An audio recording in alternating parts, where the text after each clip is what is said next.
Hello and happy Friday. I am here recording this video today because this is a task that we are actually internally doing for a lot of our clients. I would say for about 80% of our clients.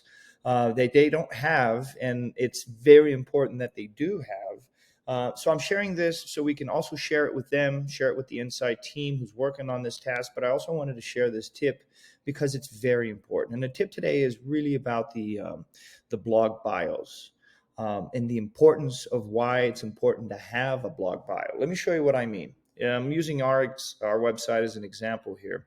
So if we go to our blog and let's just click on this latest blog that Chris uploaded. When you get to the bottom, we have a blog author bio, right? There's actually things about this bio that we're improving right now, and I'll tell you what it is. And there's actually things that we're doing right with this. But the idea is that we're really revamping not only our bio, but the bio for a lot of our clients. So most of our clients actually don't have a bio, which is bad. A lot of our clients actually have, at the bottom saying this has been written or posted by admin, which is also very bad. There's two reasons why you want to have a blog bio, right? One of them is SEO purposes. It's really important, and Google wants to know who wrote this article, right? Who is the person in the company who wrote this article? What other articles did this person write? And this is this is one of the keys to actually building the EAT, right? Creating the expertise, authoritativeness, and thought leadership that Google wants to see on people that are involved in creating content to the website. So it's always important that at the bottom you credit the piece of content that you created on that blog to a writer. So having that bio on the bottom is very important for SEO purposes, and then also linking it to a profile page, which I'll talk to in a minute. So the bio is really a two-part piece. It's this short piece that comes on the bottom of the blog posts, and then linking it to a full profile page. Both are very, very important. So that's number one reason, SEO. But number two, the other reason why this is very important is because from a user perspective, when a user is going through the content, and again, we're assuming that this is a really good piece of content that people are really interested in and engaging with. When they get to the bottom, they want to know who wrote this, right? They want to know who is the person that did this. They probably might want to contact the person. This is a great way to get speaking engagements when someone's reading this. They're like, oh wow, this is someone that I would like to have on my podcast, or this is a piece of content that I would like to talk to the author about creating another piece of content. It just leads into a lot of great opportunities by really making it easy for them to understand who wrote that content. So those are the two really important sides of it: the SEO benefits that you get from it, but also the usability aspects that you get from it. So one of the things that we do that we're updating on our blog post, for example, is a couple things. First of all, the first sentence on this blog post, and again, the bio author summary, which is this, should not be more than 2 sentences, maybe 3, right? The first sentence should be really not talking about who you are, right? Which we're doing here, right? We're saying here, Chris is the founder of BSM, we're SEO agency and so forth. We've seen that it actually works better when, instead of talking about who you are, accomplishments that you've made. So here I have another example of another author that I kind of follow as well. He doesn't have an image. An image is very, very important, right? But this is a gentleman called Brandon Gailey. And his example of the first line is, although millions of people visit Brandon's blog each month, his path to success was not easy. So again, it's telling a little bit more about his accomplishments, what he's done, to get people to connect with the person in a little bit more. And then the second thing, which is really important, is to say, hey, go here to read the incredible story. We have that here as well in forms of a button. Say here, view full profile. So it's very important to say, hey, this is who the author is, and this is what he's accomplished. By the way, click here so you can see his full profile.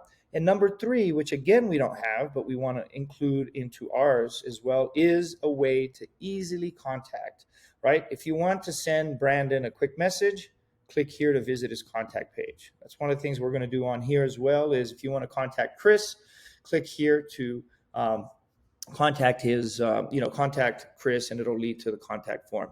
This is very, very important for a few reasons, right? None of us do comments anymore on blog posts, right? Or a lot of us don't, and for good reasons, because we don't want spam, and usually that's mostly what it's used for nowadays.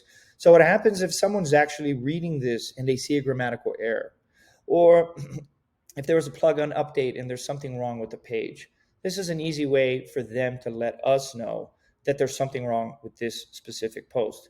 Again, if somebody really likes the article, they want to contact Chris, they want to know more about what Chris does or our services, or they want to invite Chris to speak somewhere, making it very easy for them to contact Chris is going to be very important.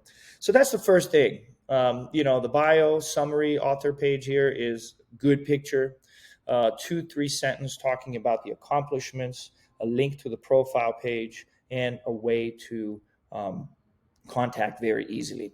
Now, the second thing, which is also very important, is now if people want to know more about Chris, to click on view Chris's story about Chris.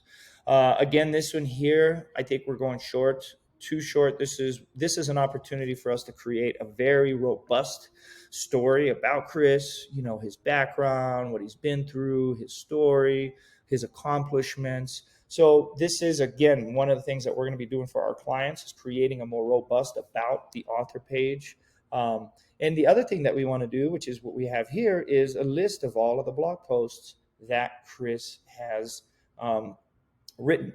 And in addition to that, one of the other things that we want to do here, and remember, one of the purposes here is to let Google know that Chris is a real expert in the industry, in the SEO world. So one of the things that we want to list here are, links to his speaking engagements, links to webinars that he's been present to and participated in, links to different articles that he's published outside of the website, right? We want this to be a real powerful profile page that really talks about the expertise level that Chris has, because then Google knows that everything that he's written and then that he's writing and then he's connected with really is coming from someone who really has that EAT, which is what Google's looking for. So in summary, number one, make sure that your blog post has a author that is a real person. Make sure that that author has a blog bio summary on the bottom of the blog, and that it links to their story page, to their in detail about the author page, which should be a more in-depth a story about the author. It should links all the credentials, and it should also link all of the other blog posts that they've done in the site. Once you do that, that's actually something that Google has specifically said that is very important that we do. And that's why we're going through looking at all of our clients, seeing which ones don't have it. We're going to go ahead and implement that for all of them. And we're seeing the ones that do have it, like us, but needs to be improved in the different things that I mentioned. So hopefully this tip will help you in improving the user experience on the website, but also the SEO and rankings for the website. All right. Well, you guys have a great weekend, and we'll see you again next week.